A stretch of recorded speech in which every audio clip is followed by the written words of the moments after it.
Davis Show. We are here to have a good time on Super Tuesday, Super Tuesday, Super Tuesday. Who knows what the world's going to be like today? For y'all watching this today, who knows what the world's going to be? But we recorded this last night. My name is Kenneth Davis. I'm your host. Always with me on my right-hand side used to be D. I'm joking. It's Ryan Bukoveski.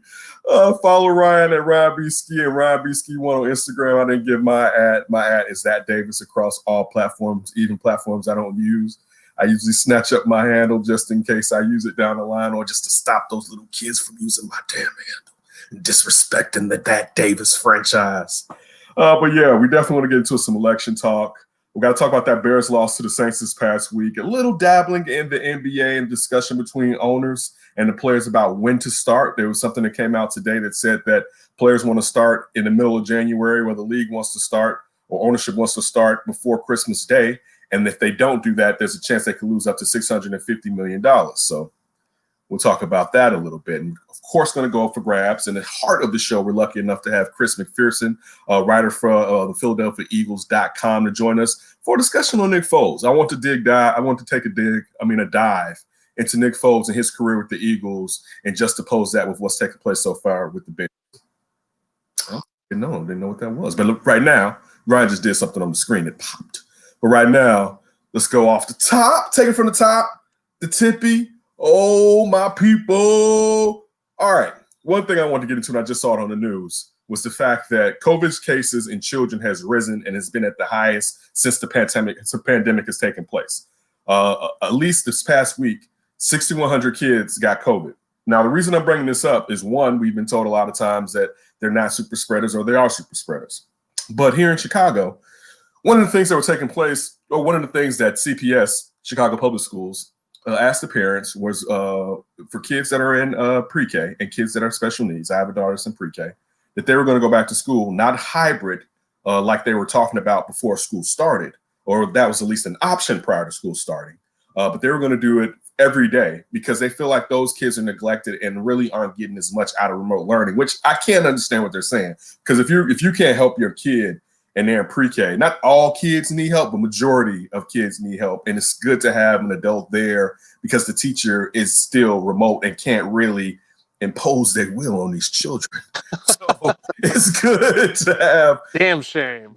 Yeah, it's good to have a parent there to straighten them up at times, or to also help them sometimes with the equipment and stuff like that. So again, of course, I was against it. And it's just funny because now that we hear that we're in the second wave, we hadn't heard anything from CPS. And then when I saw that on the news today and how basically they're like, it's not as much of a worry if kids catch COVID, and you have to worry about the preconditioned older people, preconditioned younger people. So that was the thing that just jumped out to me today. Like, look at what's taking place, and people are still trying to do something that's probably we don't need to do right now. But I do get why. You got kids at home with abusers. You got kids that just need to be able to interact with other kids, and also it's stagnating their growth. But COVID is dangerous, and I hate to go into a COVID spill, but I was watching television yesterday, and they're talking about just some of the things we still don't know about COVID moving forward long term, and how we thought this was a respiratory disease, and look what it does to the rest of your bodies when it comes to your brain, your heart, and your major organs. So that was just my thought on off the top for kids going back to school and thinking about how many kids have hit the COVID record this past week. Next, I want to talk. What you got? I want to talk about the selection, dog. A friend of the show, Gabe Mendoza, posted on Facebook a photo or a meme or a GIF of Stone Cold Steve Austin double chugging. I don't know if it was beers. It looked like it may have been some gallons. Maybe Steve Weisers. Okay. So, and he was talking about, he said, "This is me drinking MAGA tears." And somebody was like, "Shh, don't jinx it." And if you follow the show, I came out on, I think, Saturday's show that posted yesterday, and said that, I think the election's in the bag. I think Biden has it.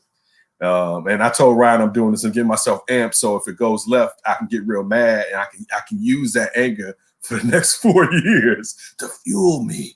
Win-win for you. Exactly. Hey, I can't take an L, even though. Forget the win-lose option on election day. You're going win-win. Right. Even though it's if he's back in, it's a L. It's not a win by any means. But I have to use it in some ways. One round. Did you go out and vote? Yeah, I already voted. Ooh, that was a halfway up right there. Somebody was like, "I live." They're gonna take care of that. Did you? I did a week and a half ago now. I don't believe it. I did the Friday before last. Yeah, that's all right. I don't believe you. You should have been here during the remote learning with Kelsey when she told her teachers and broke down how me. You should have recorded it, and then you have some proof. We usually take them with us, but the fear was that she was going to end up touching something at the election site, because sometimes it's hard just to get her to not touch stuff. Because when we went to go vote, and I think the last time we voted was in March or April, we went to go vote then, she kind of touched something, and then that's when COVID had just popped off or whatever. Well, we usually take them with us to instill in them to take advantage of being able to vote, not being your right to vote is what I should say. Take advantage of your right to vote. But yeah, definitely looking forward to whatever takes place. Looking forward to perhaps getting out of this soap opera that we've lived in for the last 3.5 more years. Again, I'm not dissing your political opinion. I just don't like living in the madhouse 24/7. So I want to jump out of it. I'm not the biggest Biden guy, but I need him to do this solid for me so I can get to living the life I want to live. Hope he's a one-termer. But yeah, it's just good to finally, it feels like, again, it wasn't just yesterday, but it feels like 2 years ago. It's weird. This year, because of COVID, seems like 2 years. Like if you can go back to the tragic loss of Kobe Bryant, his daughter, and the other 7 people that were on that helicopter, it feels like it was a more than a year ago at least. And of course, that's the beginning of the year, but it feels like closer to 2 years. But it feels compacted with the fact that you barrage with Trump shit 24/7, that it feels like 2 to 3 years ago. Not that I can remember sitting in that room that I was discussing at ICB or IMS, and when the election results were coming through. And I'm just happy, man. I'm happy to be at the other end of the tunnel. I'm happy to be alive at the other end of the tunnel when we've lost some people through here, man. And you know what? If we get the news tomorrow, man, I may pop some bubbly. You know what I'm saying? Let's pop a little bubbly. So celebrate, you know what I'm saying, a sense of normalcy, I guess. All right. It's sad where, and I'll tell you this for people that just say don't vote. It's sad where you're looking to return to normalcy when normalcy still wasn't benefiting you. Right. But you know what? I'll take that normalcy over this normalcy. All right. Like I'll take this. I'll take that over this, because this is bonkers, and the division between the country, and not to say there always wasn't a division, but this open division and wound, it needs some time to kind of heal up as we progress to become a better nation, to say the least. And that's it. That's my Uncle Joe. Uncle Joe. Yeah. It's funny when you watch some of the ads and how people are kind of tricky. Like if you pay, like just watching social media today, I've noticed how people are trying to like crack wise, but really they're trying to convince you on who to vote for, but they're trying to do it subliminally, not straightforward. And it's just like, I just don't get the agenda sometimes, you know what I'm saying? Especially with people with skin color like my own. But yeah, so shout out to Uncle Joe and Auntie Kamala. You know, can't wait to see you in the White House. Hopefully we can get those 3 Senate seats.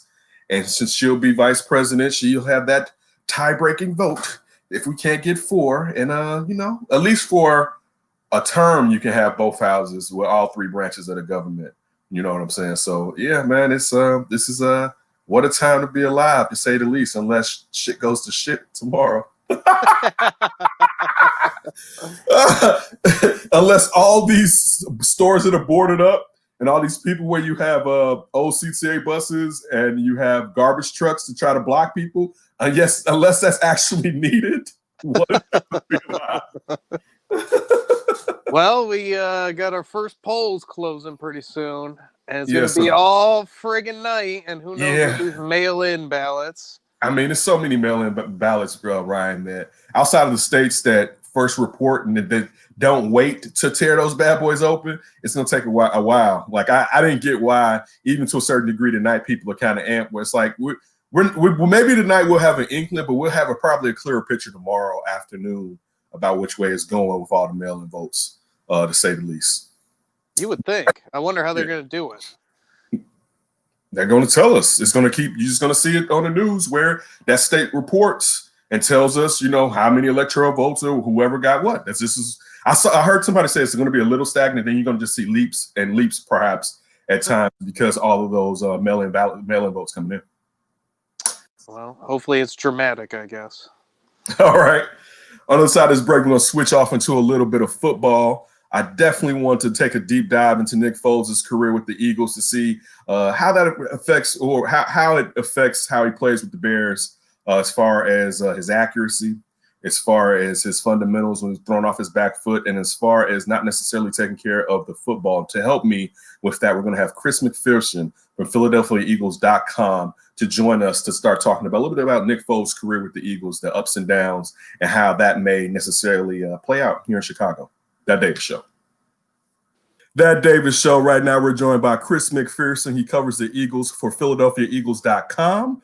Make sure you check out @Eagles. Also follow him at CMacEagles. That is CMACEAGLES. That's a good little handle you got right there. You got to pay attention to that handle, Chris. Hey, I appreciate it very much. It's one of those things where you try to get on as early as you can in the process to get those key names. So hey, you got That Davis Show. I mean, come on now. What show it is. That Davis Show. So no, glad to talk a little bit about quarterback Nick Foles. Yeah, and I definitely want to get your opinion on Nick Foles during this time with the Eagles, and perhaps if you witness anything that's taking place with him at the Bears, or even a little bit with the Jags last season. The Bears have a terrible offensive line, and as of right now, our head coach isn't a really good play caller, to say the least. There's still a chance he may be a good coach when it comes to keeping his locker room together, but when it comes to necessarily play calling, we're not getting out of Matt Nagy what we thought we were going to be getting out of Matt Nagy. But even above all of that, it seems like Nick Foles is indifferent to ball security. Now, was there anything back in his Eagle days where he did not take care of the ball? Because I can remember 2013 when he first started, and the thing about that year was the fact that he only gave up 2 interceptions. The number, because you were looking. I don't know if he had 20 or 22 touchdowns that year. I can't remember. 27. 27. Okay, 27. 27, and then you can add the 2 from the playoffs. He had 29. So 29 passing touchdowns and only 2 interceptions. And he left the field, real quick. I would say he left the field in the wild card game against the Saints with the lead. Okay, it was Drew Brees. Actually, it was a big Darren Sproles return, couple plays by Drew Brees, and they were able to kick a field goal as time expired to knock him out of the playoffs that year. Yeah, I do remember that. And so, is it a situation where it's just here in Chicago that you're starting to see with Nick Foles is turnover prone, or was there signs during his tenures with the Eagles where he was turnover prone? I guess is what I said. The Eagles, Nick Foles' career is probably the most unique career for a quarterback of any quarterback in NFL history, because you go to 2012, drafted in the 3rd round, and look, Andrew Luck was the star. He was the franchise. He was the future Hall of Famer, the guy who was going to come in and, turn the Indianapolis Colts into instant contenders. If you look statistically from their college days playing in the Pac-12, Nick Foles and Andrew Luck, okay, obviously maybe not the same talent-wise, but numbers-wise, very, very close, playing against similar competition. However, Nick Foles is the one who ends up going in the 3rd round to the Eagles. Now, he goes to Andy Reid, but this isn't Kansas City Chiefs Super Bowl champion Andy Reid. This is the end of the Eagles era Andy Reid. And Andy's time, it was just for both sides. Both sides needed a fresh start, okay? He run his course with the fans. He took the Eagles as far as he could get them. They were consistent winners, but you're looking at a couple of years before that, 2011, okay, the team was 8-8, didn't make the playoffs. 2012, okay, that's when Foles' rookie season, the bomb dropped out. Andy Reid tried to utilize Foles late in the year and say, this is my guy. Look, this is our future at quarterback. Let me have him. Let me, turn the franchise over and get a fresh start with him. But owner Jeffrey Lurie was like, look, we both need a fresh start. We both need to move away. And, of course, the fact that Andy was instantly hired by the Chiefs, it was negotiated in, the Philadelphia airport. I mean, it was, so instantaneous that that other teams jumped on him showed how good a coach he is, and you've seen what he's done over there since. So Chip Kelly's hired. Okay, bold move by the Eagles, was the one that everyone in the NFL wanted, and he gets Nick Foles, but Nick Foles is not his guy. Okay, he looks at this offense and has Michael Vick in tow and says, Michael Vick's the guy I want to run this offense. And it's almost like this should have been like Baltimore Ravens, Lamar Jackson, esque offense in 2013. But the problem is Michael Vick got hurt. Okay. So the Eagles took the league by storm there kind of in 2013. That first game, they're going up and down the field against Washington. It was a primetime game, took everyone by storm. Well, Michael Vick gets hurt a couple weeks later, and then Nick Foles comes in, and you mentioned the 27 touchdowns, 2 interceptions, and the Eagles win the division. 2014, look, Nick Foles is like the starter by default because it's like, well, I guess he's got to be my starting quarterback, but it's like Chip Kelly never wanted him. And so 2014, I think Nick Foles started like 6-2 in the first half of the season, but then he got hurt. He got a collarbone injury. Okay. And then, it was Michael Vick, and then it was Mark Sanchez, and it was a mess down the stretch. The Eagles finished 10-6, but don't make the playoffs. So then going to 2015, we get the rumblings, early in the offseason that they're going to pull off a trade and they're going to acquire Sam Bradford. This is Chip Kelly's going to get the quarterback he wants finally. But the crazy thing is when I first found out about the trade, I'm thinking to myself, okay, it was going to be the Eagles were going to get a high pick and Sam Bradford in exchange for Nick Foles. And it was like, no, the Eagles are giving up the high draft pick and Nick Foles. And I'm like, and you're kind of at this point like, all right, let's see what happens. I guess. Sam Bradford doesn't work out here. Nick Foles doesn't work out in St. Louis. Nick Foles talks about retiring, kind of want to focus on his family. One of the things is his wife, Tori, was going through the medical ailment. I forget the exact name of it, but she was going through that medical ailment during his time in Philadelphia. And that, if you talk to players in the locker room, they're like, that's something that really weighed on him in that 2014 season that he would never talk about. He would never make any excuses for, but it was something that was very prominent behind the scenes that he was dealing with. So he's talked about this openly about wanting to retire, losing the love for the game. But then Andy Reid brought him to Kansas City. He got to be the backup there in Kansas City and kind of, rejuvenate his career a little bit. And then was able to leverage that into getting a free agent deal to be the backup in Philadelphia in 2017, Kenneth. And we see what happened. But what's interesting about 2017, in that training camp, he had an elbow injury. And they were having joint practices with the Miami Dolphins. And there were times when Nick was throwing the ball, and it was like, I don't know if he can play. Like, they were like legit concerned about, is his arm strength going to be able to hold up if he had to go into a game? So that kind of, he took some rest. It kind of dissipated because Carson Wentz was having the MVP season. The Eagles were 11-2. And all of a sudden, Nick Foles has to come off the bench. Now, you mentioned in Chicago, he doesn't have, a great offensive line. Eagles had an outstanding offensive line in 2017, 2018. Okay, that was a huge component of the team's success. Eagles were, I think, a top 3 running team that season. They had LeGarrette Blount. They acquired Jay Ajayi. They had Corey Clement, a rookie free agent who was helping out. They had Darren Sproles obviously was not in the mix at that point, but overall strong run game to complement him. A guy like Alshon Jeffrey reminds you of like Allen Robinson, in Chicago, a guy who can go up and get the football. Nelson Aguilar was having a good season. Torrey Smith was a vertical threat for this team. Good tight ends. He had the play calling was great. He had the coaches that believed in him. Great supporting cast. And he was able to just let it rip. So the turnovers, that was never an issue in Philadelphia. That was never an issue during his career. But he goes on to have one of the most magical Super Bowl runs that we've ever seen. And what's interesting is that those couple of games he came in late in the regular season, there were questions about was the offense going to be good enough, because he struggled in the win over Oakland to secure home field advantage. And they were like, well, we have everything wrapped up, the number 1 seed in week 17. The Cowboys were coming to town. Let's give Nick a few series. And the offense didn't look good in the first couple series.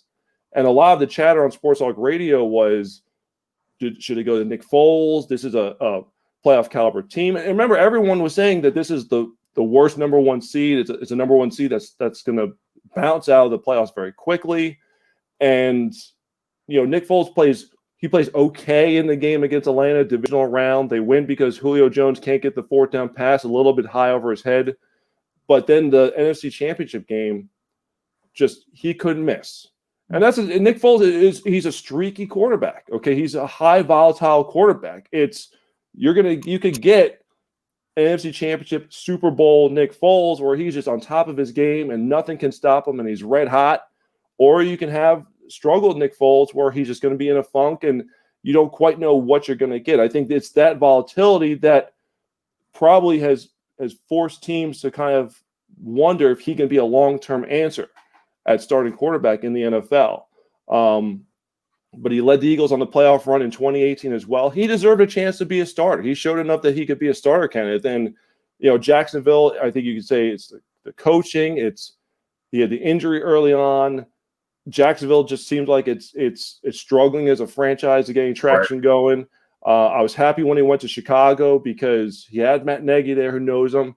DeFilippo is a quarterback's coach. He was with him in Philadelphia. These are coaches that know him. Okay, that's why it's surprising when I've read the stories about the play calling differences with Matt Nagy and you mentioned the ball control issues. That it's all confounding. But I think it speaks to some of who Nick is that he's such a high volatile quarterback that there's times where you're going to get amazing plays that you can't believe, like a 27-2 season, or that performance he had against Tom Brady in the Super Bowl, or the struggles that he's having right now. That David Show right now, we have Chris McPherson joining us to talk about Nick Foles. He writes for PhiladelphiaEagles.com. Follow him at CMAC Eagles. That is CMACEAGLES. Chris, real quick, I'm going to ask you this, just off to the side, about coaching. Because it seems like a lot to me from everything that you just said that basically, yes, that Nick Foles isn't a perennially great quarterback, but he's a guy that can get hot. But it also seemed like you were saying to me that he's not a guy that can lose the game for you. And here in Chicago, it's starting to kind of turn into a situation where he's a guy, and it's low-hanging fruit from the point if you just blame him. Because one of the questions I have for you is about his fundamentals. And I can't judge his fundamentals here in Chicago. Another reason why I wanted to get someone from Philadelphia, because he has a guy in his face. So when he's throwing off his back foot, I don't know if that's something that he does. Like here in Chicago, we knew Jay Cutler.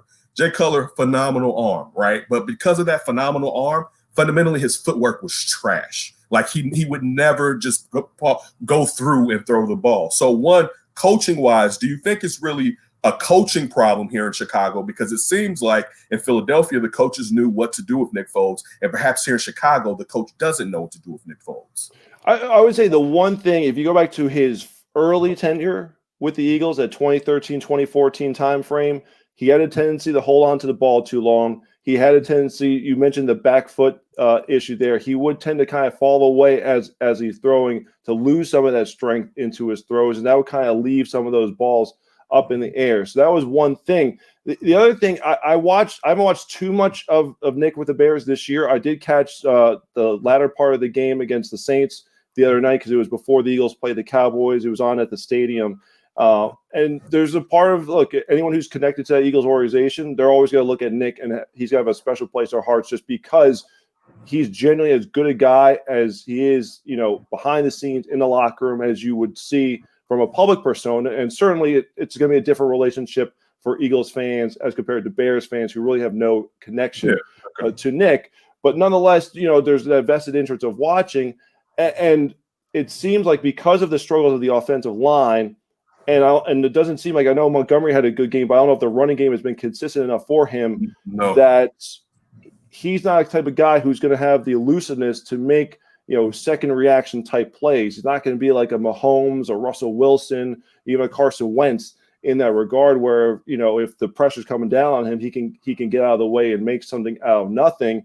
And that's probably going to hurry up his decision making. It's going to rush him into some bad throws. I'll go back to the 2018 season. It was the divisional round. This was actually after the double doink game against the Bears. You're gonna do us like that? I'm just mentioning. I'm not just mentioning. That's the week after they're playing the Saints, and they're on the road. And Nick Foles had this hot start, got the Eagles off to a big lead, but they lost Brandon Brooks to an Achilles injury, arguably the best guard in football. And players have said that if we had Brandon Brooks, we would have won that game because the interior pressure of the Saints just caused so much problems for the offense. Run game for the Eagles that season wasn't as strong as 2017. You're now getting that leakage in the middle of the offensive line, and the Eagles offense struggled through the rest of the game, gave enough of a window for the Saints to come back and win in a very close ball game. Yes. So I think that's the biggest thing is he's got to have things right around him. He's not a player. It seems like we see these quarterbacks now, and it's almost becoming a necessity to an extent where the quarterbacks have to be able to make these second reaction plays because the offensive lines, whether it's because of the offenses in college football, because of the lack of training and coaching time in the offseason, especially coming off the pandemic and no offseason really, the offensive line play across the board is just not as good. And if you don't have those same five guys like the Eagles, pretty much had, they lost left tackle Jason Peters, but they had the Super Bowl run with Big V, Halapoulivaati Vaitai. Still can't believe I can say his name, even though he's now in the NFC North with the Lions. But nonetheless, you need to have that cohesion up front. I think that's what the Eagles are going through right now is that they've started, it seems like a different offensive line combination. Eagles have had 8 games, and I believe it's 7 offensive line combinations, Kenneth. Wow. It's hard to win. It's not an excuse, especially, but it is very difficult to win. It's hard without that stability. And if you don't have quality play to begin with up front, that's just going to make the job tougher. But, there are certain traits. Look, Nick Foles throws a great deep ball. He's willing to trust his receivers. He has a great guy, in Allen Robinson who can throw. Again, it reminds me a lot of Alshon and what Alshon did in 2017. You guys have seen what Alshon could do in the past when he's at the top of his game. Darryl Mooney seems to be like the young, energetic playmaker there. I believe it was the other night where he had the one pass where Mooney got open, but the ball was just too far in front. It's like, look, Nick's going to put the ball up, but he needs a second to be able to settle and get it out there. So I think they talked about this on the broadcast. What could Mitchell Trubisky bring that's different? And it's that ability to move away from pressure. All right, that's the one difference. He would be able to bring at this point, but I think when you're looking for someone who's this is going to get into leadership and intangible standpoint, because the Bears seem like they're getting to be at a crossroads where the defense is playing all world. It's very similar to 2018 in a lot of ways. It's an all world defense that's like, we can hold the Saints and Drew Brees and all of them to 17 points. Offense just get us to 20. Like how much more? Like what, we can't do much else other than score on our own. Like we're pretty much doing what we can. You're going to need to make sure that locker room doesn't start to have cracks in the foundation, and you have the finger pointing going on to say, we're doing our part. Where is it coming from your guys? And Nick Foles is the type of guy that can make sure that those bonds are strong enough in the locker room to be able to get through the adversity. Because I think, quite honestly, in 2017, Kenneth, he was the perfect guy to take over for Carson Wentz. Because that night in Los Angeles, when Carson Wentz tore his ACL, the Eagles rallied to win that game. It clinched the division title. But in the locker room, they're like, we lost our guy. We lost our MVP. He was the MVP that year. He was the MVP, man. We lost the MVP of the league. And where do we go from here? Nick Foles was the right guy to come in and to be able to steer the ship. Even though he had some of those struggles early on, he had enough of ability to rally the guys to be able to say, we can still get this done. And I think that's what's going to be important for this Bears team. The fact that he's been through the highs and the lows makes it very evident that he's someone that will be able to help that locker room, because it's a talented team. But it's a tough division. I know the Packers are reeling a little bit right now. I don't know what the Vikings are, if they're going to be able to turn things around, but everything's there for the Bears. So it's really going to be important that they can keep that mentality, that locker room leadership together. That David Show here with Chris McPherson. He writes for the PhiladelphiaEagles.com. Chris, 2 questions. One real quick. One, mention that he has a nice deep ball. Would you say that he's accurate? And also, would you say that he's good with clock management? That's been another problem here in Chicago with clock management. I don't have anything that says in terms of the deep ball. I would say it's pretty accurate. I don't think it's like maybe an elite accurate, but I think that the fact that he has the strength and he's shown the ability to let his receivers go get it is very, very important. The clock management, that there's nothing from his time in Philadelphia that I recall that being an issue. I feel like Doug Peterson's always done a good job of getting the plays in early, giving quarterback time to survey the field, and that's a big thing is you're going from two different style quarterbacks, and it's similar in Chicago where you're going from someone who has that mobility like a Mitchell Trubisky, where in Philadelphia you have Carson Wentz. Now you got to shift things to what does someone like a Nick Foles, what is he going to like more? And that's why, again, with guys like DiFilippo there, Nagy, there are guys who have been there with him. That's why you feel like that the Bears would have brought him in. Okay, it's like this would be like if you traded for a guy mid-season and it's like say it's a starting caliber player at whatever position, but he doesn't quite fill a hole and then at the end of the season it's like, well, we weren't able to acclimate him in time. We didn't have an off season with him. If there was some kind of excuse for why they weren't able to bring him on board, but there should have been a plan. You shouldn't acquire a guy without a plan. These coaches should know full well, and there's enough tape, there's enough history of Nick Foles to know what he is all about, to know that he's going to be that steadying presence more than anything else. But you're going to have to live with some of the highs and lows. Again, he can be extremely, extremely streaky, but when he's on top of his game, look, he can ball out and he can do everything he needs to do to carry a team. I just don't think he's going to be a guy that's going to be able to elevate and make up for things like we talked about here, the offensive line, the run game. He's not a guy that could be able to put everything on his shoulders to be able to carry it. He's going to need some of the other aspects of that offense to pick up the slack. But it seems like that there's enough weapons in that offense. You've got coaches that have worked with him in the past. So it's not like that they're designing anything brand new. It's stuff that they should have in the arsenal and the playbook to be able to work with them. That's why you're surprised seeing the and I didn't read too much into what exactly those differences were, but the fact that they're not on the same page with the coaches and the play calling, that's concerning, because that's one of the things that you got to get figured out. You got to make sure your quarterback feels good about the game plan and what's being called on a down in, down out basis. That wasn't an issue in Philadelphia when Doug Peterson was calling the plays. He knows that he has to work with the quarterbacks to make sure to get them on the right page. So that's why it's going to be very interesting to see what the Bears do with Nick Foles moving forward here. Chris, you know what? I want to speak to Doug Peterson and his play calling and coaching, because I do remember, and I want to start getting into some Philadelphia stuff too, but I do remember when Carson Wentz came back, there was a discussion that perhaps Carson Wentz was somewhat upset that they were calling plays that they were called for Nick Foles, and I guess he found them to be too simple. Now, I could be wrong, but part of the reason I want to ask that question, did Doug Peterson really augment his play calling and his playbook for Nick Foles, and outside of just the athletic component of Carson Wentz, but let's just say as far as schematics with deep balls, cross routes, did he augment it? And is that part of his playbook the part that's still supposed to be similar to DiFilippo and Coach Nagy? That should be. I mean, that's the biggest thing there, to follow up on that last point there. Those are the things that should carry over, because again, DiFilippo was in with this coach's room here in 2017. He was a big part of calling the red zone, designing the red zone plays for this team. He certainly knows how that playbook was built in Philadelphia and how they were able to play to Nick Foles' strengths. So I think there were definitely some differences, I should say, in terms of what's being called. But I think a lot of it is to take advantage of, look, Carson Wentz, I should say, has a very, very strong arm. Okay. Yes. And probably, he has that gunslinger mentality. Knows how to use it to get out of trouble.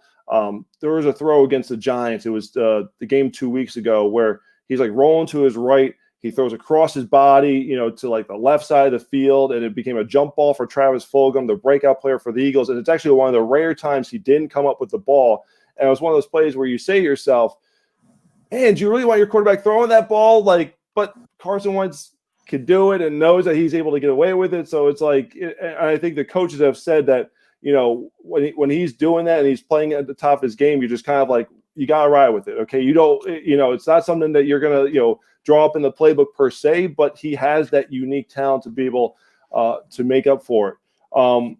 I don't think Nick Foles has that ability to kind of, build off of something like that when you get to those scramble situations to be like, all right, we're going to be able to pull something out of nothing, something that Carson Wentz has done time and time again, especially when you look at what made him so good in like the 2017 season, the MVP year.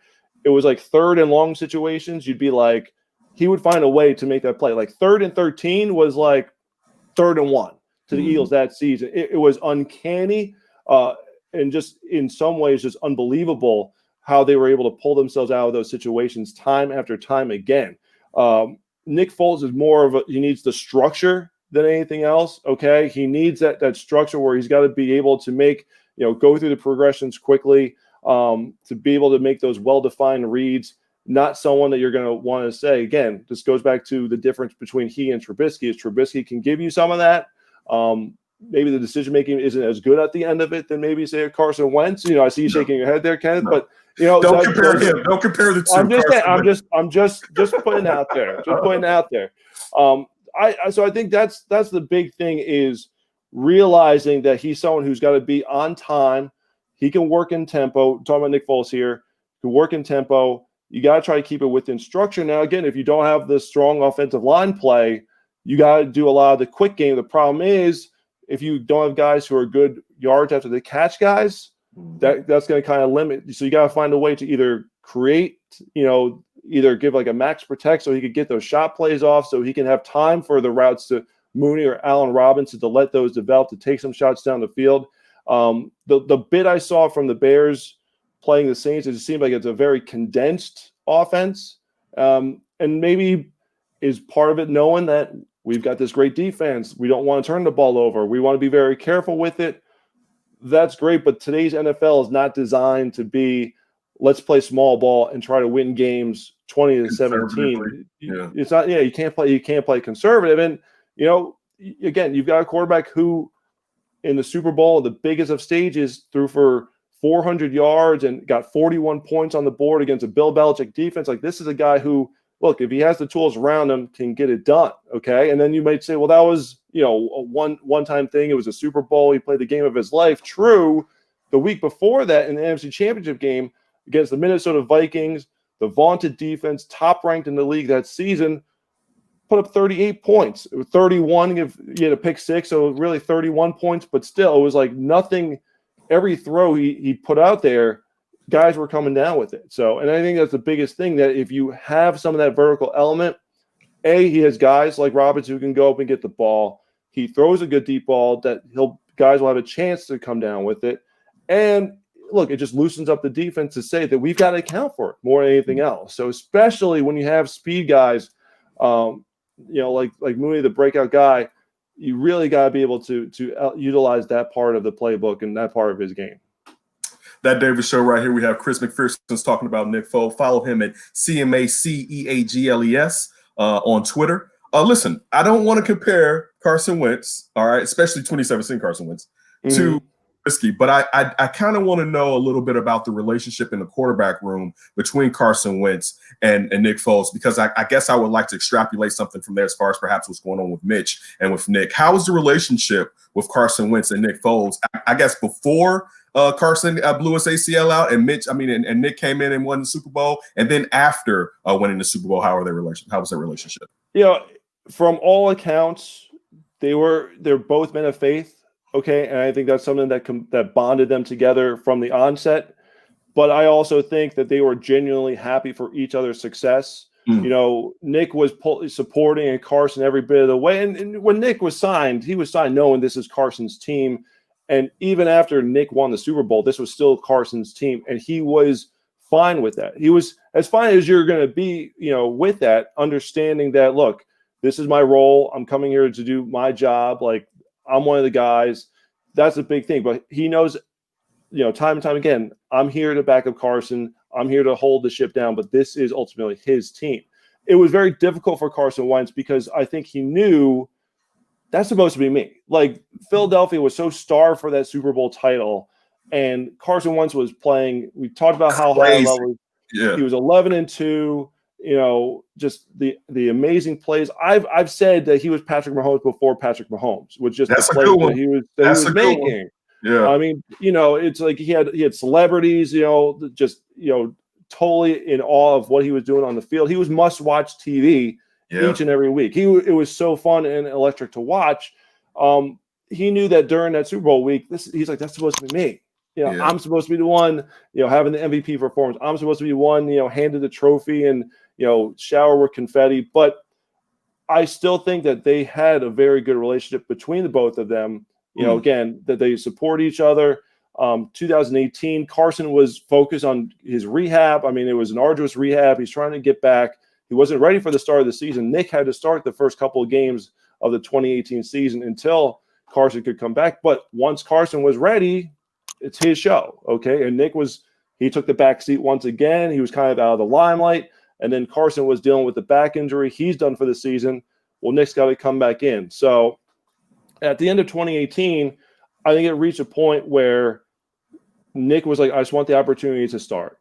And I understand it's not going to be here, and it's not, you know, any ill will toward the Eagles. It's nothing ill towards Carson. It's, you know, this is my time. It's he felt like, I believe I have a chance to be a starter again. I want that opportunity. And the Eagles released him and allowed him to go out and be a free agent and be able to have that opportunity to sign with another team. And he went to Jacksonville, and obviously things didn't work out. And we're seeing what he can do here in Chicago. That's just why his career has been so odd, because he was a third-round pick. Is when you're drafted as a third-round pick at quarterback, it's not like you're really meant to be the guy. It's not like you're automatically the guy. It wasn't Andrew Luck of that year. You know, it wasn't, you know, RG3 of that year in Washington. Like, those are the saviors. They're going to change the franchise forever.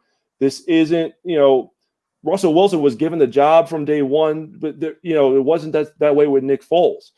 So he earns a starting job, and you have a quarterback who, again, goes to a Pro Bowl one year, takes you to the playoffs. The next year, he gets you to a 6-2 record before he gets hurt, and then he's discarded. And it's like, what did he do wrong? Okay, but then he struggles, almost is out of football, and then rejuvenates himself, coming back to where his career started. It's just been such an interesting arc. But the person who Nick Foles is, I think, is, and I said this before, is why I think it's worked, because he has a genuine way of connecting with the guys in the locker room, because he's open, he's honest. You know, he talks about his faith. He talks about his wife's struggles with her health issues, and what that's done. You know, he grew up in Texas high school football. Like, it's like the stage has never been too big for him. Yeah. It's like he's grown up in the sport. You know, he's humble. It's like he won the Super Bowl and didn't change. He came back that next year, and, you know, he had the book deal and had the, you know, got all the speaking engagements and all that stuff. But when he came back in the locker room, it was Nick Foles. It was Nick Foles as if when he signed with the team the year before. You know, it was not any different. He didn't come in with this aura of like, I'm the MVP, you know, bow down to me, like I'm the man.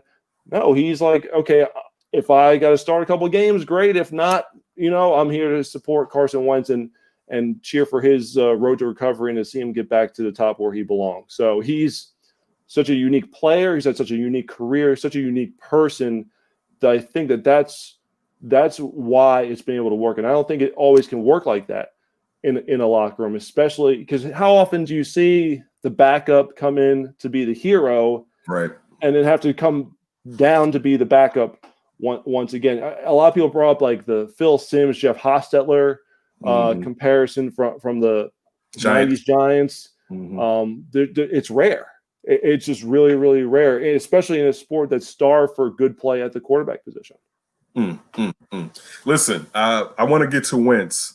One, because in that 2017 season, I can remember the year before looking at him and be like, all right, this kid is nice, right? But I remember in 2017 watching some Eagles games, and at one point I said, forget every young, hot, rising quarterback, Andrew Luck and who else are out there. This kid is better than them. Like, that's just – and that was – I believe that was the day I was like, this kid's the MVP. Like, he was playing so phenomenal. It's weird to watch some of these plays that he does right now. And now, is that due to the fact that He doesn't have the same talent. As you mentioned, the offensive line woes with Alshon Jeffrey being out in and out of the game. How much of this is on Carson Wentz for doing too much at times or trying to do too much? Or how is it some of it on Doug Peterson? Because how can the Eagles get back to Carson Wentz from 2017 if he'll ever get back to that Carson Wentz? Okay, that's the million-dollar question in Philadelphia. That's what everyone wants to know in Philadelphia. I think the biggest thing, and you saw this early on Sunday night against the Cowboys. I don't know if you watched the game, but opening drive, Carson Wentz rolling out, trying to make a play, wait for guys to get open, and it was a two-man route. I mean, there weren't any options down the field for him to throw the football to, but he's still holding the ball, and Donovan Woods, the safety for the Cowboys, sacked him, stripped the ball. Cowboys recover. They got 3 points, an early 3-0 lead, and you're just like, they're starting Ben DiNucci at quarterback. This is a team with infighting. They're on the road. There's nothing going right for the Cowboys. The last thing you need to do is give them an opportunity, okay? So I think some of that is the decision-making on Carson Wentz's part. I mean, he had four total turnovers in the game, 2 fumbles, 2 interceptions. The other fumble, whether he didn't recognize the blitz, whether the offensive line didn't pick it up properly, I'm not sure, but Leighton Vander Esch sacked him. Carson Wentz didn't have much time, but if he was supposed to hit the hot read, he didn't. And the hot read, whether it was Greg Ward or Travis Fulgham over the middle, he had 2 guys open and was not able to get the ball out there. But again, it was a real quick reaction play. Not quite sure what happened there. You look at the interceptions. The one was into double coverage along the sideline. It was a great interception by Trayvon Diggs. Shouldn't have thrown it, but not the worst throw in the world. The other one was one he threw up deep for John Hightower, a rookie wide receiver who I think could do a better job fighting for the ball when he's not going to make the play. But again, another great interception, and Trayvon Diggs second of the game. But to have 4 interceptions in a game, a division game, you say to yourself that it's not a winning recipe it's not going to be sustainable. It's working because this NFC East is struggling and the teams aren't very good right now. But you're going to learn a lot in the second half of the season because you get the Seahawks, the Saints, Arizona's on the rise. You get to face the Browns, seem like they're trying to get things together. It's a very difficult – it's a first-place schedule down the stretch in the second half of the season. So it's going to be very, very difficult. The thing is, at the end of 2019, Wentz wasn't as flashy, but he took care of the football. The last 4 games, I think it was like 10 touchdowns, 1 interception. He had Greg Ward coming off he had all the practice squad guys coming up, but he was able to methodically move the ball down the field because he made quick decisions. He got rid of the ball quickly. He was smart when to use his athleticism. It seems like there's too much hero ball right now. And that's who he is. And he says, I'm not going to take that out. That's in my DNA. I'm not taking it out. What Doug Peterson and the coaches have to do a better job of is trying to figure out how to minimize that room for him to have that. If that makes sense. Okay. They've got to figure out what can we do that we did at the end of 2019, where he was able to take care of the football, make quick decisions, get the ball in the hands of his playmakers and let them do their thing and not, kind of just be more of a point guard instead of feeling like he has to be the one to do everything in the offense. Because while the offensive line has been unstable, you're starting to get guys back. Bye week's coming at a great time. You've got Travis Fulgham, who's the breakout player for the Eagles. You can maybe say breakout player for the NFL, the way he leads the league in receiving yards since he was called up from the practice squad. And this is 5 games. This isn't a 1 or 2 game flash in the pan. All right, he had a great game. Can he sustain it? He's had 75 yards or 73 yards or more in each of the last 4 games. He has 4 touchdowns in the 5 games. Like, it's ridiculous that the teams know he's the guy. And he's still producing. That's the thing. He is the number 1 guy for this offense. But they're getting their first-round pick, Jalen Reagor. They're getting the tight ends back. The pieces are going to be around him. It's going to be on Carson to figure out, just live to fight another day. Live to fight another down. If the play is not there, throw it away. Throw it away a tick sooner. He said on that fumble that he lost, scrambling, that I was about to throw the football.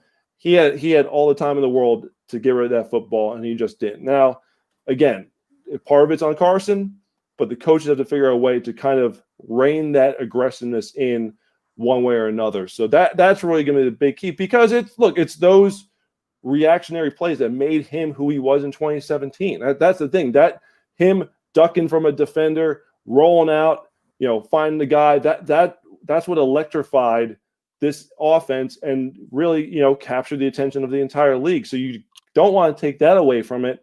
Is there ways to build that more into the offense in the play so that you don't have to rely on him trying to do it on his own? So that's the biggest thing. I think the bye's coming at the right time. The Eagles are getting healthy. Carson can get away, could take a mental break. They're winning. They're going to have another game with the Giants. Giants are being very competitive. So, the big question, we'll see what he can do in these next couple weeks coming out of the bye. Real quick, listen, one of the things that you said, Chris, was that, and it was astute. Usually third-round quarterbacks, you're not going to get the job. Like you may get a Matt Flynn situation with, out there with Seattle, but usually it's not going to happen like that. But second-round quarterbacks, you get more of a look. And in saying that, is there a chance? Because it would be hard to believe, but I think we keep focusing on 2017. Like, how do we go before Jalen Hurts gets a true look? Because just looking, you love what he did at Oklahoma. I love the Tide, and I wasn't the biggest Hurts guy. Let me lead with that. I wasn't the biggest Hurts guy, but I always appreciated what Jalen Hurts did, and he's definitely a quarterback that you would like to probably sit for a year or two and kind of really get acclimated to the NFL because there's some talents there, and you saw it with what Riley got out of Mountain, Oklahoma. Is there a chance, do you see down the road, that Jalen Hurts can supplant Carson Wentz? Unless there's an injury, I don't see it here in 2020, to be honest, because I'll go through a couple different things here. First, to the Hurts' ability question there, Kenneth, I remember seeing him, first time I saw him in person was at the Senior Bowl. And I was, Herbert was there. Herbert was the best quarterback there. Love was the guy who was like, ooh, what could he be type thing. He has the arm talent. He had all the kind of, he had the mystique around him. Hurts was solid, but didn't do anything to be like, it was hard to kind of see him where was he going to be at the next level. Then I saw him at the Combine, and I remember I don't know who he's working with, but the arm seemed stronger. The ball seemed sharper. Like you kind of came away saying like, we'll see where he lands type thing. Because I never thought it would be in Philadelphia, quite honestly. Now, why did the Eagles draft him? Because we've talked this. The whole point of you bringing me on was about Nick Foles and what his value has been to the team as a backup. And you could go in Eagles history during Donovan McNabb, the greatest quarterback in Eagles history. You go back to his time, and you had guys like AJ Feely, guys like Jeff Garcia, who were able to get the Eagles to the playoffs even while McNabb was hurt. Then you can think back. We'll go a little bit farther back now to Randall Cunningham. So put some respect on Randall. Put some respect on Randall. I'm just saying there's a lot facets with Randall that if you had the coaches, all that that's a whole other discussion. Yes, but and especially in today's game would be he'd be lights out. It's a shame. His style also led to him getting hurt, which was what you're alluding to. The fact of the matter was he got hurt, and then it was 91, the gangrene defense, one of the best defenses in recent era. Talk about the 85 Bears, the 91 Eagles, 5 Pro Bowlers, Reggie White, Jerome Brown. Seth Joyner was the Sports Illustrated MVP of the year that year as a linebacker, and not a Lawrence Taylor edge rusher linebacker, an actual not a Khalil Mack edge rusher linebacker, a legit off-ball linebacker. But the problem was Cunningham got hurt in week 1. They had no quarterback, and they weren't able to do anything with it. So the value of the backup quarterback is key. And going back to Foles, his draft class of 2012, the Eagles have said many times, and every team I think has pretty much said, well, we really liked Russell Wilson. He was gone by the time we got there in the 3rd round. What quarterback do you let last in the 3rd round? Great point. Okay, if you really like Russell Wilson, all right, you're not gonna take him in the 1st, but you don't take a quarterback in the 2nd round that you really like. Come on now, we gotta let's be real here. So the fact of the matter is, the Eagles felt like lesson learned. If we like the quarterback there in 2012, let's not screw up and let's not mess around, and let's get our guy. So They know that their backup going into the season with Nate Sudfeld, he was unproven. It was a 1-year deal. Nate wants it. I think the chance he realizes Carson's guy. We got to figure out who's our long-term answer as a backup. They used a draft pick the previous year on Clayton Thorson. He went to it didn't work out. Bottom line is it didn't work out. They wanted to get a more concrete answer. And at the same time, would his skill set be something that could augment the Eagles' offense? And it's an offense that, because of the injuries, the offensive line play, it's needed a little bit of a spark. And Jalen Hurts has helped provide that. But I don't, again, unless there's an injury to Carson Wentz, unless the season went completely down the drain, we're looking at week 17, and it's like, look, this team doesn't win another game. They're 12-1 or whatever, and it's the last game. Do you get a look? But even then, this is Carson's team. He's the guy. The pieces are coming back at the right time, coming off the bye. I think Carson is going to quell the people who are calling for Jalen Hurts. That's a big topic in Philly. That's a huge topic with Doug Pearson at his press conference this week with the Sports Talk Radio. What is that threshold? And Doug Pearson actually brought up Kansas City 2015. They were 1-5 to start. All talked about, do they bench Alex Smith? They didn't. They went on an amazing run. They won their last 10 regular season games and got into the postseason. So Doug knows how to navigate adversity. The big thing with Doug is obviously good play caller, smart on offense, comes from the Andy Reid school, all that stuff, all great things. But where he's really made a difference is his ability to lead through adversity. Carson's injury in 2017, you could say Carson's injury in 2018, a team struggling that lost to the lowly Dolphins last December. It was like the Dolphins' second win of the year, whatever. They lost on the road. Everyone thought they were dead in the water. They have to win the last 4 games to have a chance at the playoffs. He finds a way to get it done. Every year, he's found a way to guide this team through some kind of obstacle. And I don't think it's going to be any different in terms of the end result here with what he does with Carson Wentz to get him back on track. Listen, I know you saw me sitting here smiling like the Trisha Cat. I mean, all of that Eagles football, I thought we were going back to Jaws before our time. We can. Because listen, I like football nationwide. So when you're giving listen, Reggie White is my favorite defensive player. I believe Reggie White is the greatest defensive player, I should say. Maybe he's not my favorite. I think he's the greatest. People would say LT, but I look at someone who has his hand on the ground and there's a man that has his hands on you at hike compared to if you're flying free, like you were talking about, edge rushers, as far as those outside linebackers. You can come running from a 9 spot almost. It's so much easier. So I love that team. And of course, here in Chicago, we always have an affinity for Buddy Ryan. Last question. And maybe you have some insight to this. We found out about this here in Chicago 2 weeks ago when the Bucs were here playing the Bears. Does Tom Brady hate Nick Foles? He didn't want to shake the man's hand. I don't know. I just don't know what the deal is, because they bring up, all the time. It seems like the Bucs social media trolls fans with the way that it's like great sportsmanship from our QB1, because they show him shaking the hands. It's like they know.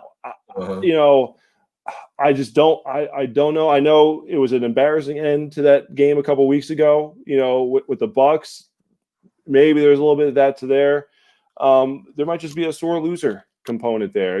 This is a guy who, again, beat him in the Super Bowl, beat him, in a game, in a pivotal NFC game, and everyone's talking about, the Bucs are a Super Bowl team. The Bears showed that they can be right in that class as well. But it's just one of the crazy things. Again, you're talking about Tom Brady, you can talk about the greatest of all time, and who's going to be when all is said and done, when he's giving his Hall of Fame speech, he's going to be talking about the Giants and Strahan, David Tyree and Nick Foles as the kryptonite to his Superman. It's just that's another element of why Nick Foles' career has been just so absurd, because it's of all the quarterbacks whose number he has, it's that guy. The one guy that Nick can't seem to beat and get over is Drew Brees.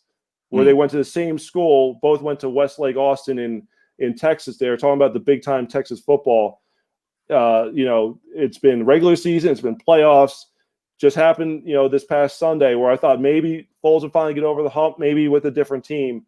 Never been able to get over New Orleans. So that's one I would keep an eye on more than anything else. But the Brady thing, it's just, just another amazing chapter of Foles' career. Chris McPherson, follow him at CMACEAGLES. He writes for the PhiladelphiaEagles.com. Also, go and follow and check out @Eagles. Chris, really appreciate it. You're my Philadelphia guy now, man. So I'm going to be coming back to you down the line. And please be safe out here. And I appreciate it that you voted also, man. Have a good evening. Kenneth, man, proud to be on the Dat Davis show. Thanks for having me on. Definitely do this again sometime soon. No doubt. All righty. That was definitely a great interview. Great get Ryan on picking up Chris. Definitely had fun chatting it up when he started going deep into that Phillies football. Ooh, the taste. You got to understand, black people have an affinity for Philly football because they had two great black quarterbacks. All right, so that's our team a little bit over there too. All right, just putting it out there for you, Ryan. But you know what time it is, if you're ready. Is it that time? It is that time to go up for grabs. I should probably do some snakes. The MC up for grabs with Ryan B. Ski. Ryan, what you got for me? Well, we had NFL trade deadline come and go on this Tuesday, so wanted to give you a trade scenario, Chicago sports style, and you got to pick one. So if you could have one of these trades, first one, Bears trade up in the draft, this upcoming draft, and make a splash for a quarterback. The Bulls trade down from the number 4 pick in the upcoming NBA draft, or the Cubs trade away one or more of the core 4. I would definitely want the Bears, not the Bears. Definitely want the Bears to trade up and get a quarterback. I don't want the Bulls to trade down because this draft. Now, I'll put it like this with the Bulls. Now, if Arturius Karnisovas and Mark Eversley, if they're like that great of scouts, now initially I'm still gonna be like, what are you doing? And they trade down and get 2 guys who are 2 of the better guys in this draft, I would love to stand corrected. But initially I'm gonna be like, what are you doing? With the Cubs, you have to tell me how quickly, if they traded 2 of the core 4, they're gonna be good, really good again. You know what I'm saying? And that may not matter because you may need to do it if you want to be great again. But for my Cub friends, I would like them to be a good team. So I would be hesitant in trading 2 of the core 4, even though I know that Chris Bryant is likely on his way out. So I guess the Cubs would be 2, Bears 1, Cubs 2. But I would hope that the Cubs, the players that they get, unless one of them is just so phenomenal, it doesn't matter if he's 2 years away from the majors. You know what I'm saying? Like, you could wait almost 2.5 seasons for this A+ prospect. Yeah, cool. But I would love if they're going to make a deal. I would hope for it's a couple players that are already on the cusp of the majors or players that are not that far from getting to the majors. But yeah, the Bears going for a quarterback, I think, makes the most sense out of any of those options because we see the Bears defense right now. The only problem with the Bears getting a quarterback is do you trust the guy that's choosing the quarterback in Ryan Pace? And also, I'm sure Matt Nagy would have some insight or input, rather, into it. And then do you trust Matt Nagy to be able to bring that quarterback up? And those are huge question marks, to say the least. Yeah, I think I would go Bears quarterback in the draft. I don't know how much I love them trading up because it hasn't worked out too well for them in the past. But, man, you just heard it with you and Chris talking about quarterbacking in the NFL with the Bears. They got to go after that position. They got to attack it. So them making a splash for a quarterback would definitely be my number 1 too. Stay on the Bears real quick. Breaking news from the past hour. Jason Spriggs tests positive and Jermaine Ifedi joins him on the reserve COVID list, 19 list. So the weakest room with the Bears when it comes to offensive line, right? The weakest group. Now your backup right tackle is out. They just said that Bobby Massey's probably going to be out a month. So now Alex Barr clearly has to start at right tackle. And No, they'll put Rashard Coward at right tackle and Bars at left guard. okay. You're right. Good point. But yeah, so that's and to think that today was a trade deadline and you didn't go out and pick up a guard. I understand you wouldn't be able to trade for a tackle. Somebody would be asking for to try to milk you through your nose to bring in a tackle, but you could have went out and got a decent guard to help out this room. I mean, go sign somebody if you want. Who's out what's there? The problem? Go get anybody. That Fairley guy that they Anybody at the beginning of the year. Well, right. Why not? I'm not knocking you. I'm just what are you listen, looking at right now? Hey, it's better than nothing. But I mean, these are things that as soon as James Daniels went down, you should have probably started looking at guard options just in case, because chances of your offensive line staying healthy are minute, as you just saw with Chris McPherson talking about the offensive line of the Eagles. But all right, back to the up for grabs. What you got for me? Want to go to the Bulls specifically, and another kind of would you rather? Which one would you prefer, I guess?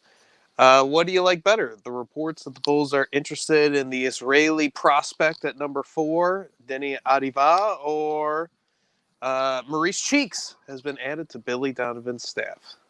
Chicago boy coming back from DuSable, Maurice Cheeks. Deni Avidja. No, see, this is the thing.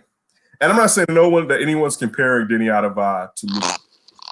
But usually we always have the situation when a Euro guy it comes in and he kills. Usually they don't come and kill as quickly as Luka Doncic has.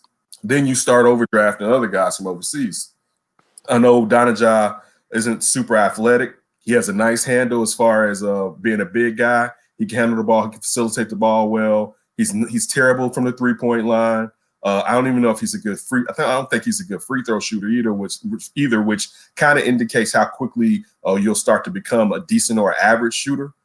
So it's kind of like, I guess, but it doesn't. When I see it, he doesn't speak to me. But listen, I could be wrong. I didn't think Luka was going to be great. I'll tell you that. I thought Luka was going to be lesser than Manu Ginobili. I thought his game to me was going to be similar to Manu Ginobili's, which is inaccurate in a way because both for Slitherly in a way. I think Manu definitely. I knew then and I know now Manu's a better athlete, but I didn't know Luka was this strong. Like Luka Doncic to be. He's pretty big compared to Manu. Yeah, he's strong, dude. Like dudes are bouncing off of him. So when you're talking about Aja, it's just. I'd rather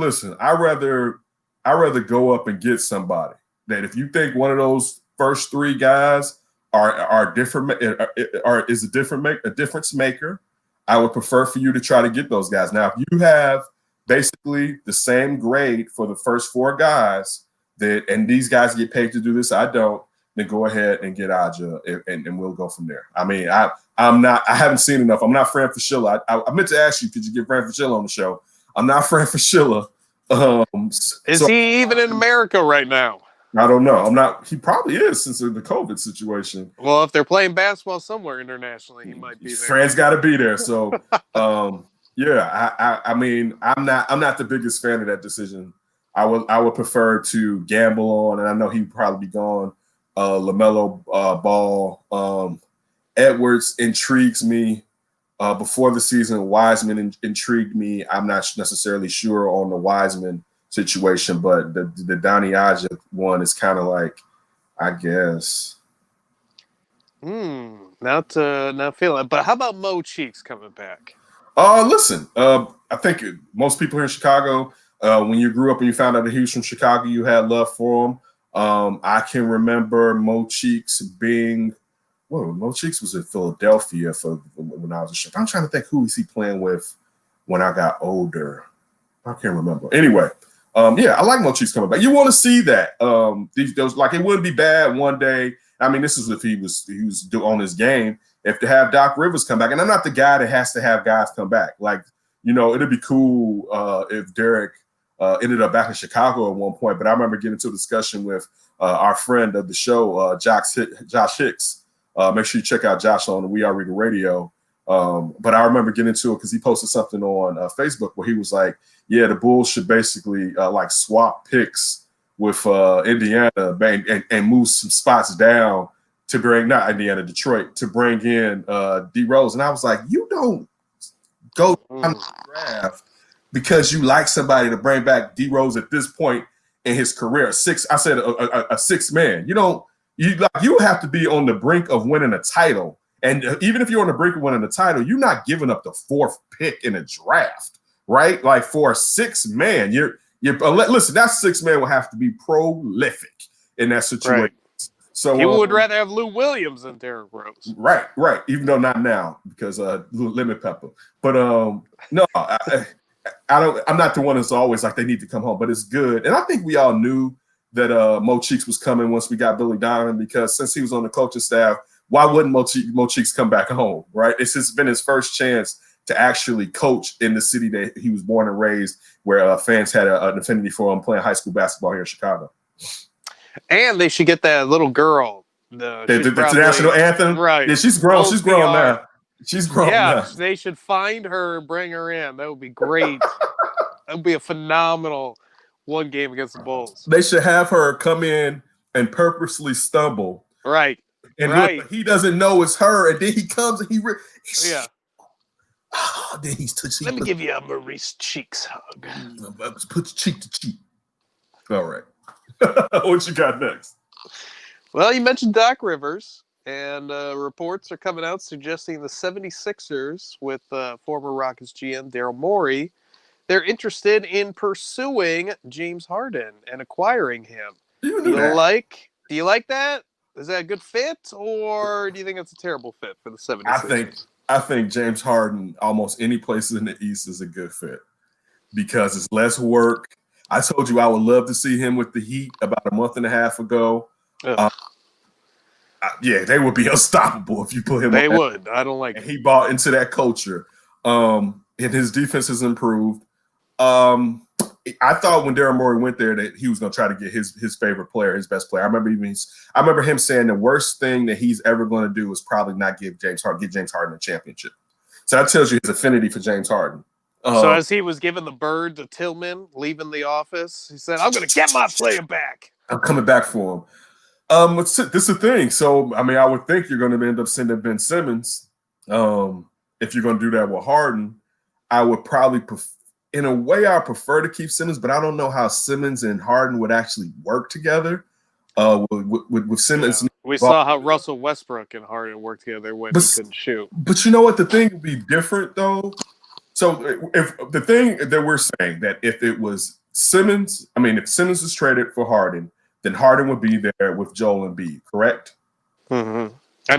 Probably. If Embiid was traded and Simmons stayed, right? You would still be able to, in some ways, play Simmons where Embiid was. So you may be able to get him off because now he can be in the post a lot more compared to he couldn't be in the post like that when you had Embiid out there. So, but I still think the fit seems more natural with Embiid and Harden. But the question is Embiid's health. You know what I'm saying? Like it reminds me of it would remind me in some ways of when Houston Rockets, since we're talking about Houston, traded Coutinho Mobley and Steve Francis for Tracy McGrady, and at that was just the beginning of when Yao Ming's body started to break down on him. You know what I'm saying? Just the beginning, and then McGrady's body started to break down. But if you had Yao Ming from about 2 years ago, you can wonder perhaps what that team could have 2 years. You can wonder what that team necessarily would have been. So that's the only fear of it being Harden and Embiid is that you would be like, man, look, they'll be fresh for a while, and then Embiid's body will start, and he'll never get back to where he was when they were fresh at first. And you'd be like, damn, you just wasted another year to James Harden again because you can't get off Embiid's contract. So I'm intrigued by it, and I do want to see James Harden in the East. That's how I feel because it's like it's enough cats out west. Bring some of that talent back over this way. Oh, my God, yeah. Yeah, bring some of that. So I would love to see him out here in the East over dribbling the ball. So Yao said to Tracy, Yao first. Get it? No. Oh, come on. You first in terms of the injuries? Yao first? Oh, okay. Oh, man. Tough crowd. Sorry. Got to get you back on election night. I'm done with Up for Grabs. All right. Before we get out of here, sticking with the NBA, one of the things I did want to discuss with you, Ryan, was the fact that there has been an issue between the NBA's Players Association and the league when it comes to the restart of the 2020-2021 season. The NFL, the league management wants to start prior to Christmas. So I would say that a little, maybe mid-December. I think they're looking at December 22nd. Okay, thank you. The players want to start in the middle of January, right? The only problem is the owners. $600 million. Yeah, thank you. The owners at Adam Silver said that they could lose $650 million. And also, you're not going to have fans in the stadium. They've already come to the realization they have to start before even worrying about fans coming back. And you're probably not going to get fans back in for that 72 game. They're proposing the 72 game season. They're probably not going to get fans back into the stadiums prior to that. Maybe a few, but you're really not. And I also wonder, how are they going to keep all the NBA players from catching COVID when they're at home playing in their home stadiums? Because they're talking about playing in front of their home stadiums. So that's going to be real interesting too. But what is your thoughts when you hear that players don't want to start then and may lose that much amount of money and may have to make the owners use the force majeure as far as ripping up the CBA? Yeah, I feel like that's a lot of money for both sides, players and owners, to not want to lose. So I don't know. I think I would bet that they would try to do December 22nd. Another thing I would be curious about, because they're doing this sort of in vain for the Olympics. Mm-hmm. They want to be done and ready for the Olympics, and they don't want to battle with any type of NFL scheduling. We don't know if COVID, is going to have some kind of rash shut down the league come next year at some point. Good point. So you might want to give yourself that extra month if you can have it. I know it's not as great for the players and everything like that, but when you look at the finals ending in June, you got about July, August, September, and then the season starts in October.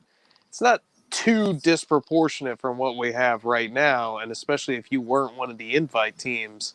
I mean, I think your offseason is pretty much the same in terms of quantity of time. So I would think that they're going to try to do that December 22nd. As soon as I heard $600 million, I thought that meant both sides are going to be doing everything they can to make sure they get that profit. Yeah, I mean, the thing is, the Lakers just got to kind of give up on trying to get in the first seed in the West next season. Just let LeBron and AD, especially LeBron, take some time off. You know what I'm saying? That's the only person you really got to care about for the most part. That as far as tired players that were in the finals. I mean, Miami, you may want to give Jimmy some games off earlier on in the season and let him kind of recuperate. But age-wise, he's not close to LeBron. But outside of that, yeah. And I mean, the players should do. And as you mentioned, the players that didn't play have been on a break since then. The players that got to the bubble and the elimination before they started the playoffs have been on a long extended break. And that's not to mention that all these players want a break when they first shut down the league in March because of Rudy Gobert's foolishness, to say the least. But yeah, they definitely need to get back on the get on. I hate to say it, man, that basketball would be sweet right now, baby, with all this stuff. It's like I miss it. Well, I'm not bringing it back. It's like, listen, the best thing with COVID is there was a window where basketball was only gone like this, where usually basketball is gone for months, right? From June all the way until October, almost Halloween, basketball is gone. And now basketball just left me last month, and I'm about to get it back next month. Oh, that's sweet. Shout out to COVID. I'm joking. Fuck COVID. But yeah, what are you about to say? Yeah, I think it would be, especially you talk about December, Christmas Day basketball. You got to have that in your life. Yeah, and I mean, it lets us get back into finding. Look, here in Chicago, we haven't seen our team play since March. Mm-hmm. And it'd be good for us. Which has been kind of a good thing until they got It has been, to say the least. So definitely, the players need to get back in there and need to do what they need to do. But yeah, outside of that, we sit here on both sides of town. There's a chance that there may be some trophies for MLB, our MLB players. You got Darvish is for going for the Cy Young. Mm-hmm. You got not gonna get it. David Trevor Ross. Bauer. Yeah, Trevor Ross. Not gonna get it. Got David San Ross. Diego guy's gonna get it. All right, here you got on our side of town, you have for MVP, we have, of course, who's going to get it, Jose Abreu. Rookie of the year, who's not going to get it, is going to go to Lewis with Seattle. You have Lewis Robert, and of course, we miss you. Yeah, so Ricky ain't getting it. Yeah, Ricky, we miss you so much. Listen, I hope Ricky gets it now because of what the Sox did. And listen, he has to come back and accept it in a guaranteed rate with the right, but only with street clothes. He can't wear any Sox exactly uniform. Paraphernalia. You're not with us anymore. So at least it seems like out of all those 5, Jose Abreu should be the guy that's taking home. You know what they should really do if Ricky wins it is have Ozzie Guillen present it to Ricky guaranteed rate. It'd be subversive. Ricky be like, man, you've been hating on me for so long. And just have Tony LaRusse out there, and maybe the Three Stooges breaks out between them. Judging the sincerity. I don't think that was a sincere Germany presentation. But yeah. So that's all I got, Ryan. Is there anything else you want to get off before we go? No, it's election time. I'm turning this off, and I'm going to election TV, baby. All right. We'll be back with the flip. We also may have a election interview for you sometime during this week. You'll see that posted if and when we get it. We always appreciate the support. Thank you to Chris McPherson for joining us. Make sure you follow him at CMACEAGLES. Definitely a good follow. I'm following right after we get off right here. Good get Ryan and good work as always. Everybody out there, hopefully the world doesn't blow up, and please be safe.